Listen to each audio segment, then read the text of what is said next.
Court ने कहा है कि इतना फर्जी केस है, इतना फर्जी केस है, एक भी सबूत नहीं है, एक भी गवाह नहीं है।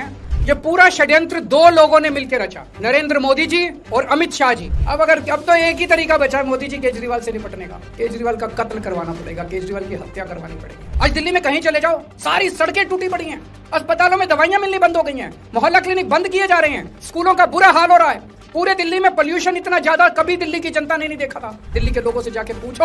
आज मैं चैलेंज करता हूं मोदी जी को, मोदी जी हिम्मत है दिल्ली में दोबारा चुनाव करा के दिखा दो, 10 से ज्यादा तुम्हारी सीट आ जाए, मैं राजनीति छोड़ दूंगा। शराब घोटाला, भारतीय जनता पार्टी ने पिछले 4 साल से इस शब्द का भारतीय राजनीति में खूब इस्तेमाल किया। आज उसमें जो आदेश आया उस पर भी चर्चा करेंगे। न्यायालय ने, हमारे जस्टिस सिस्टम ने इसमें एक बहुत ऐतिहासिक फैसला दिया है। इसके लिए मैं जुडिशरी का बहुत बहुत धन्यवाद करना चाहता हूं, जज साहब का बहुत बहुत धन्यवाद करना चाहता हूं। आज के इस माहौल में जब सारी संस्थाओं को, सारे अथॉरिटीज़ को डराया जा रहा है, धमकाया जा रहा है, ऐसे में इतना बड़ा न्याय करने के लिए जज साहब ने वाकई बहुत हिम्मत दिखाई है। मैं उन सभी वकील भाइयों का धन्यवाद करना चाहता हूं जिन्होंने एक एक कदम हम लोगों का साथ दिया, हमारी ये लड़ाई न्यायालय में लड़ी।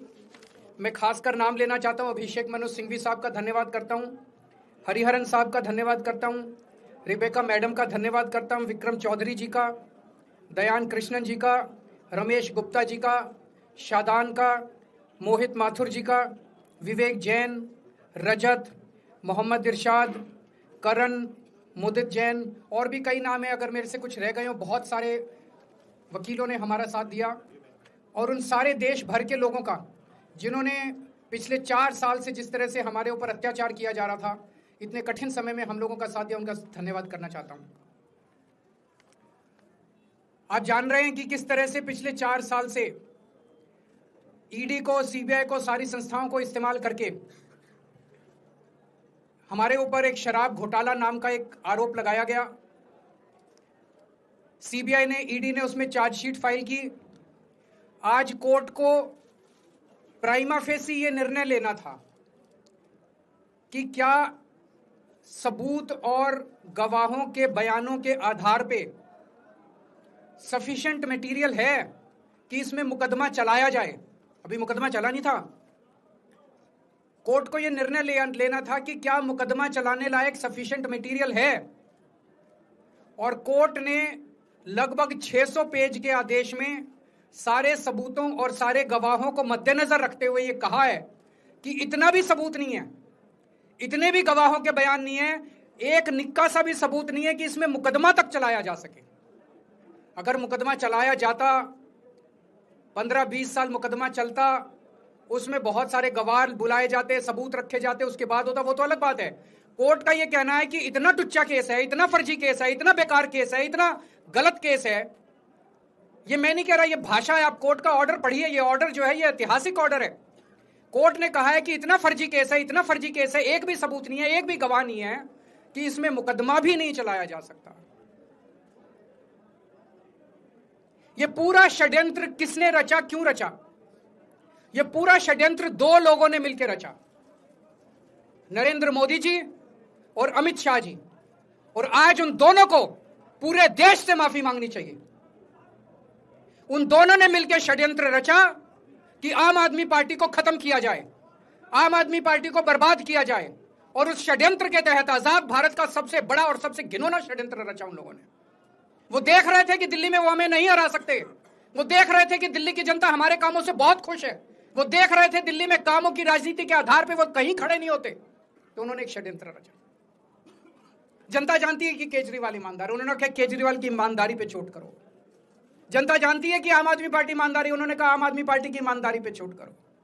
उन्होंने आम आदमी पार्टी को खत्म करने के लिए षड्यंत्र रचा और बोले केजरीवाल बेईमान है, केजरीवाल बेईमान है, केजरीवाल बेईमान है, केजरीवाल ने शराब घोटाला किया, केजरीवाल पैसे खा गया, केजरीवाल ने 100 करोड़ रुपए खा लिए। मैंने जिंदगी में केवल ईमानदारी कमाई है, मैंने जिंदगी में केवल इज्जत कमाई है, एक नया पैसा नहीं कमाया मैंने अपनी जिंदगी में। इन लोगों की तरह नहीं हूं मैं। मैंने जिंदगी में एक नया पैसा नहीं कमाया, केवल ईमानदारी कमाई है। और ये उस ईमानदारी के ऊपर चोट करना चाहते थे। उसके लिए इन्होंने षड्यंत्र रचा था। आज कोर्ट के ऑर्डर के बाद ये साबित हो गया देश के सामने, केजरीवाल कट्टर ईमानदार है, मनीष सिसोदिया कट्टर ईमानदार है, संजय सिंह कट्टर ईमानदार है, दुर्गेश कट्टर ईमानदार है, आम आदमी पार्टी कट्टर ईमानदारी है। हम नहीं कह रही है, कोर्ट ने सारे देश के सामने बोला है। कई लोग ये कहते हैं जेल से आने के बाद केजरीवाल चुप क्यों हो गया, केजरीवाल गायब हो गया, केजरीवाल कहां गया। मैं कोई नेता नहीं हूं, मैं कोई पॉलिटिशियन नहीं हूं। पॉलिटिशियन को फर्क नहीं पड़ता, उनको 4 गाली दे दो, मोटी चमड़ी होती है उनकी। मैंने जिंदगी में केवल ईमानदारी कमाई है। मेरे को जब कोई बेईमान बोलता है मुझे फर्क पड़ता है। मेरे को जब जेल भेजा जाता है, मेरे परिवार के ऊपर ताने मारे जाते हैं, मेरे को फर्क पड़ता है।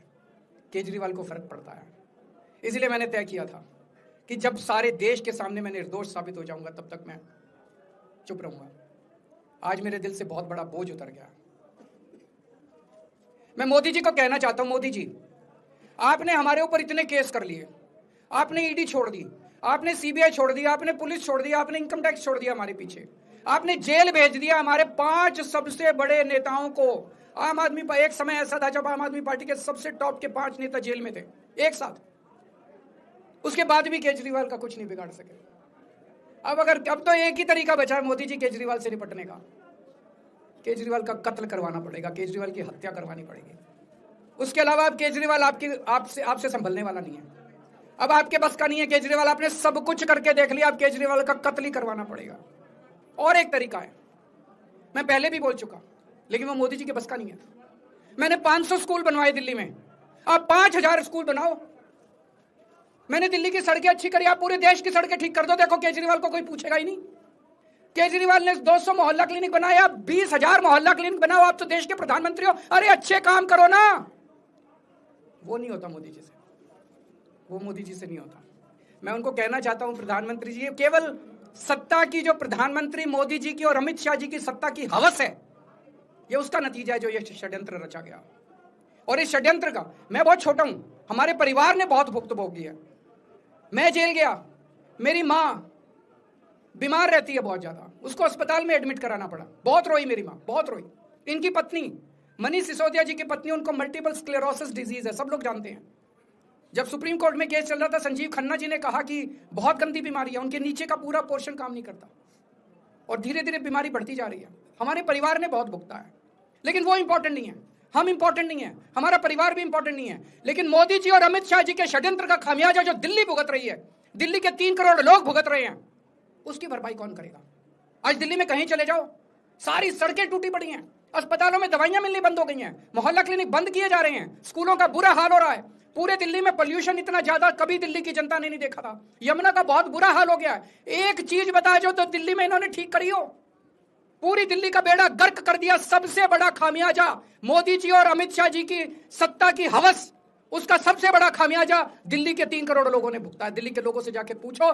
आज मैं चैलेंज करता हूं मोदी जी को, मोदी जी हिम्मत है दिल्ली में दोबारा चुनाव करा के दिखा दो, 10 से ज्यादा तुम्हारी सीट आ जाए, मैं राजनीति छोड़ दूंगा। तुम्हारी 10 से ज्यादा सीट आ जाए, मैं राजनीति छोड़ दूंगा। दिल्ली की जनता त्रस्त हो चुकी है तुम लोगों से।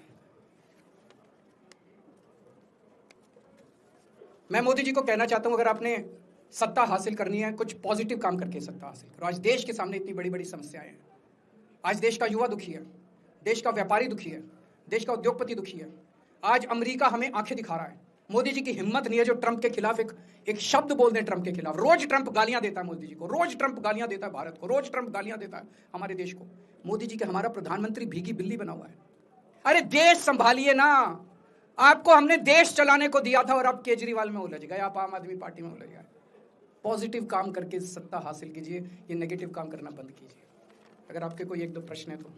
क्या आपको उम्मीद है कि अब ईडी के मामले को भी, ईडी मामला खत्म हो गया, सीबीआई के मामले के बेस पे ईडी था, वो अब फॉर्मेलिटी बची है। हम अगले हफ्ते एप्लीकेशन डालेंगे, ईडी का मामला खत्म हो जाएगा। कांग्रेस कह रही है कि ये बीजेपी ने जो है कांग्रेस को नुकसान पहुंचाने की आपको जो है राहत दिलवा दी है। मैं आपसे पूछना चाहता हूं, केजरीवाल जेल गया, रॉबर्ट वाड्रा जेल गया, संजय सिंह जेल गया, क्या राहुल गांधी जेल गया, मनीष सिसोदिया जेल गया, सोनिया गांधी जी जेल गई?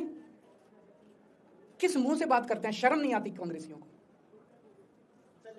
इस केस को ऊपर कोर्ट में ले जाएगी? ले जाए, वो तो ले जाए, उनका हक है। सुप्रीम कोर्ट भी जाएंगे, हाई कोर्ट भी जाएंगे। जैसे निचली कोर्ट में न्याय हुआ, ऐसे ऊपरी कोर्ट में भी न्याय हुआ। जब कोई सबूत है ही नहीं, जब कोई गवाह है ही नहीं, तो ऊपर के कोर्ट में भी कहां से लाएंगे सबूत, कहां से लाएंगे गवाह? आज कोई छोटा मोटा उन्होंने डिस्चार्ज कर दिया है हमें, उन्होंने कहा कोई आरोप ही नहीं बनता। इन्वेस्टिगेटिंग ऑफिसर सीबीआई के ऊपर उन्होंने, कोर्ट ने टिप्पणी की है कि सीबीआई अपने दोषी अधिकारियों के खिलाफ डिसिप्लिनरी एक्शन, कभी ऐसा ऑर्डर देखा है? इसका मतलब कितना फर्जी मुकदमा था कि सीबीआई के अफसरों के खिलाफ डिसिप्लिनरी एक्शन लिया जाएगा।